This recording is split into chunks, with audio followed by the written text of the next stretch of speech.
These sessions are based on the book The Messiah Codes Unsealed. Hello once more, this is Luis. Welcome to the Messiah Codes. Today we're going over session 40, Teaching Interdependent Models in Prophecy. Today we're stepping back from the big calendar and timelines to focus on something essential, how an interdependent model works. This is important because the Messiah Codes work as an interdependent model. Why is it that one verse or one date can be interpreted in many ways by itself, but once you connect it to the entire prophetic puzzle, there's only one right answer?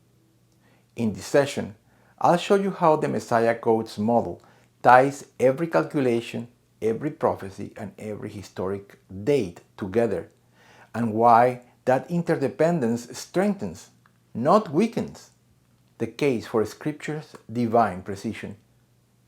So, I was planning on going today over the final calendar, including the 6,000 years in the Father's calendar from the fall to the dedication of the Third Temple, the 40 years minus 122 days from the dedication of the Third Temple to the Messiah's second coming, the 19-year cycle that begins with the harpazo, the rapture, and ends at Jesus' establishment of the millennial kingdom, and of course, the prophecies concealed in each one of the Jewish festivals and appointed days, which are the heart of the Messiah Codes. However, I have been asked questions regarding dates and events used to model prophecies in the Messiah Codes, proposing alternative dates for events as compared to the ones used in the Messiah Codes. The problem, I have noticed, centers in that verses that may have multiple interpretations are interpreted independent from other verses, or a group of verses are interpreted independent of the complete interdependent biblical text, whether it is from a prophetic, historic, or even a doctrinal angle. The strength of the Messiah Codes model is rooted on its complete interdependency between all the elements that make the model. So, what is a model? In science, a scientific model is a simplified representation of a real-world phenomenon, object, or system. These models are used to understand, explain, and predict how things work, and can be physical, or in the case of the Messiah Codes, mathematical and or conceptual. They help scientists, in this case it helps us, explore complex concepts, make predictions, and communicate their findings, right? So if you move any date, the Messiah Codes model immediately adjusts all the following values, since each prophecy has its own interdependent boundaries and timelines, yet it is also linked to the whole. By the way, the Messiah Codes model is made of multiple sub-models. For example, we have observed that the Father determined that he would strive with humanity for 120 Jubilee years. The main component of that prophecy are 6,000 years from the fall to the dedication of the Third Temple. We have confirmation of that, not because that conclusion makes sense to me, or because I think I have some kind of an insight or personal revelation. No, my opinion is irrelevant. If God relied on man's opinions or insights for biblical interpretation, you have 100 people, you will have 100 interpretations. Rather, we get to the conclusions and interpretations based on the calculations of interdependent events that must fall on certain specific dates. Math has no opinions. The Lord left all the necessary instructions to decode biblical mysteries, and our God is not a God of confusion. God instructs us to study and reveal the concealed messages in the Scriptures, as we read in Proverbs 25:2. It is the glory of God to conceal a matter, but the glory of kings is to search out a matter. And he reveals how those mysteries are concealed when we read in Isaiah 28:9-11, whom will he teach knowledge, and whom will he make to understand the message? Those just weaned from milk? Those just drawn from the breast? Verse 9 is clarified in Hebrews 5:13 and 14, where it's written, For everyone who partakes only of milk is unskilled in the word of righteousness, for he is a babe. But solid food belongs to those who are of full age, that is, those who by reason of use have their senses exercised to discern both good and evil. And we continue with Isaiah, right? For precept must be upon precept, precept upon precept, line upon line, line upon line. So there is a structure and interdependency in the scriptures. Here a little, there a little.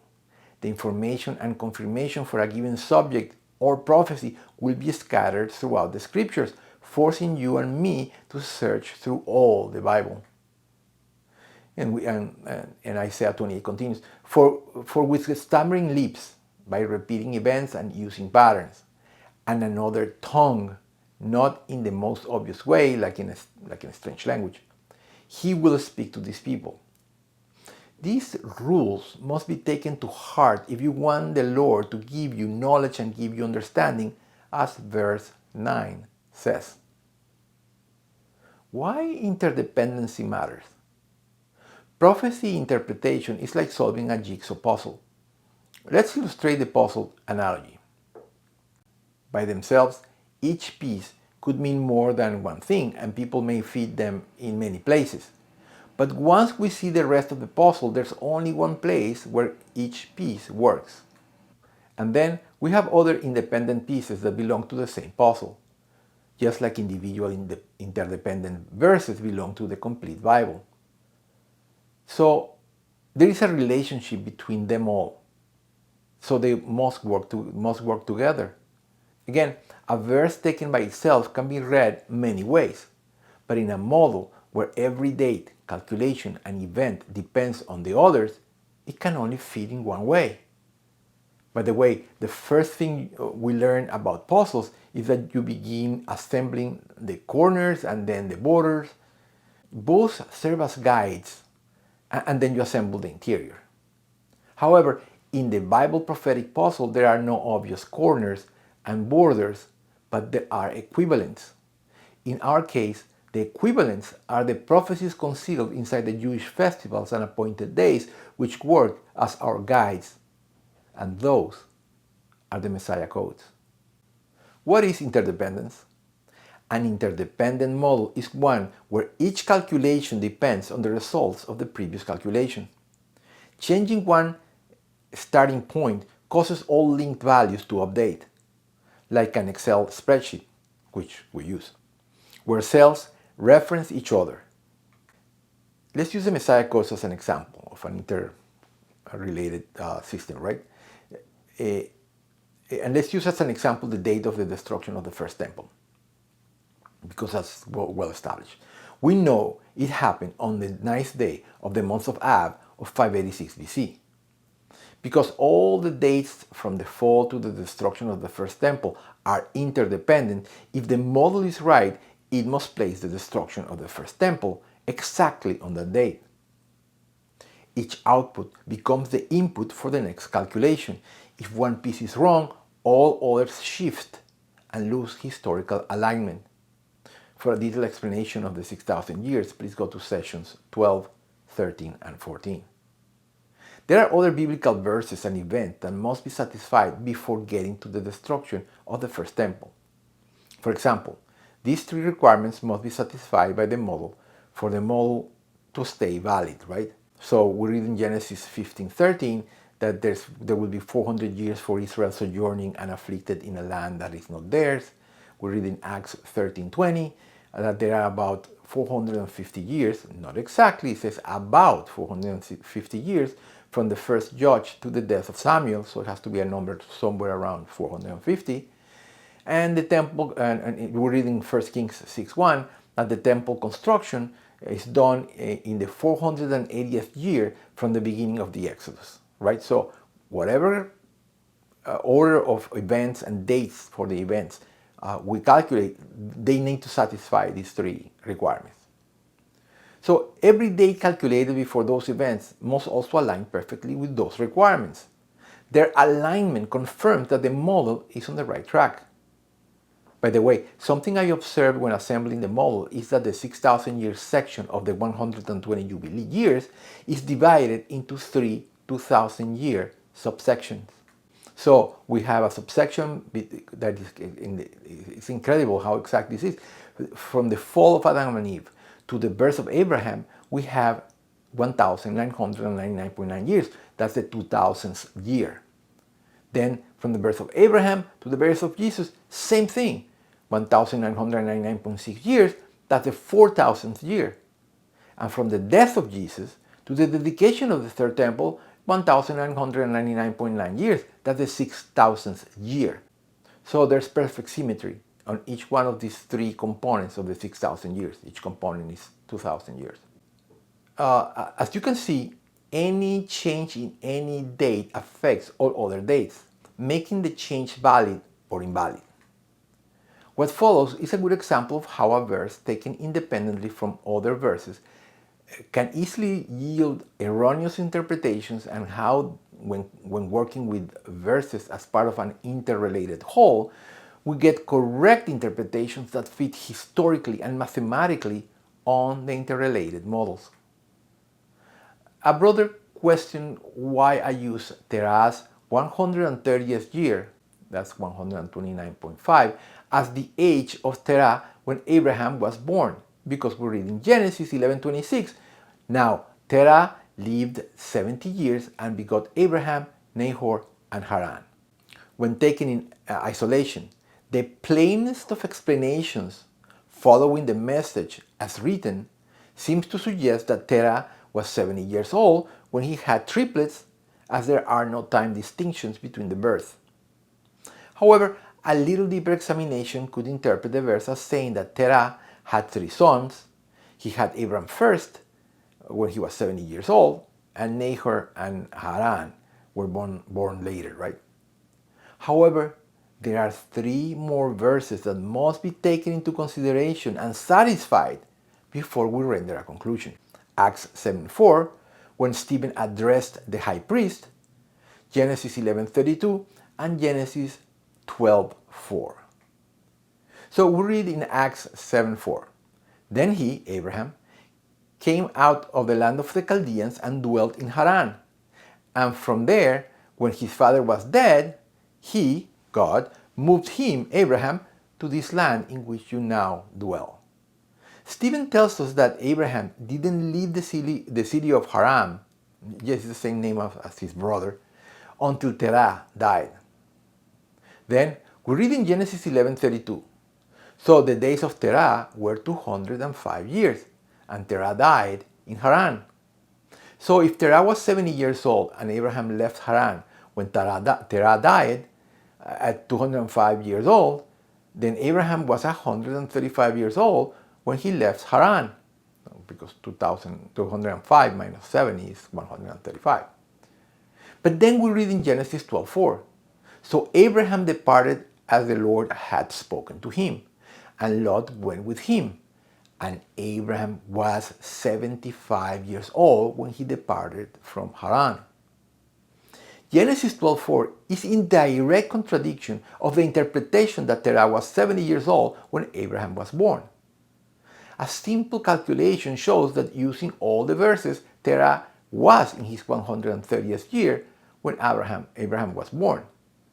That's because, again, Terah died when he was 205. Then you subtract the 75 years that was the age of Abraham when he left Haran. So the age of Terah when he had Abraham was 130 years, right? However, that requires a valid interpretation of Genesis 11:26.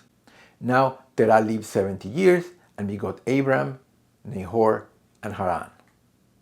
First, although Abraham is the first son mentioned, it was common to mention people's sons in order of age. The sons can also be mentioned in order of honor. For instance, we read in 1 Chronicles 1:28, the sons of Abraham, Isaac and Ishmael. Isaac, the youngest, but the one with the most honor, was mentioned before Ishmael, the firstborn of Abraham. So the names in Genesis 11:26 seem to be in order of honor. Also, the rabbinical tradition places Haran as the firstborn. One of the reasons why is that he died first.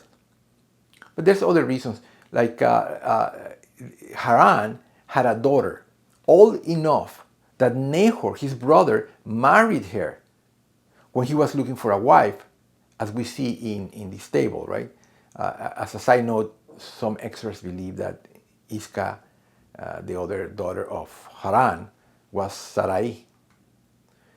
So we see here, right, that Haran died before Terah left Ur, and his daughter Milcah married Nahor. So the interpretation that fulfills the requirements of all four verses explains that in Genesis 11:26 that Terah was without sons before he was in his 70th year, and then he had 3 sons mentioned in order of honor. As per Genesis 12:4, Abraham was 75 years old when he left Haran, so Terah was in his 130th year when he had Abraham. Otherwise, there is a glaring contradiction in the Bible, and we know there are none. And then we have the model using math to confirm this conclusion. If we use Terah's 70th year, 69.5, remember that we are using the central limit theorem, as the age when he had Abraham, as Genesis 11:28 suggests, the model puts the destruction of the first temple on the month of Av on the year 646 BC, which is obviously wrong. Because again, you move one date, everything else in the model is updated. But if you use Terah's 130th year, 129.5, then the destruction of the first temple falls in the month of Av of 586 BC, which is the correct date. This same methodology applies to all other prophecies analyzed through the Messiah Code's submodels. This explanation answers why we select, for instance, the historical valid year 742 BC through 723 BC for the 19-year destruction cycle for Israel's northern kingdom, beginning with King Pul of Assyria demanding tribute in 742 BC and ending with the invasion of the northern kingdom by Shalmaneser V of Assyria and the death of King Hoshea of Israel in 723 BC. 743 BC and 722 BC are also valid years, but using either one leads nowhere prophetically speaking. On the other hand, use 742 BC to 723 BC, also valid years, are confirmed by the Bible as they reveal one of the most amazing prophecies in Ezekiel 4, the exact years for the complete establishment of the state of Israel. In other words, the 19-year cycle from the founding of Israel in 1948 to the retaking of Jerusalem in 1967. So the 19-year cycle for the destruction of Israel's northern kingdom from 742 BC to 723 BC are not only historically valid, but they are perfectly confirmed by one of the Messiah Code's independent models, as you can see. So the Bible is confirming these years. A similar methodology is used for all other calculations. So you see in the model, this submodel, that this is an Excel file, and you're following the instructions and using the year 742 BC for the beginning of the destruction, when again King Pul asked for the tribute, to 723 when Hoshea is killed by King Shalmaneser V. If you use those years, which are valid years, again, we're not using years just taken at random. These are years historically accepted, right?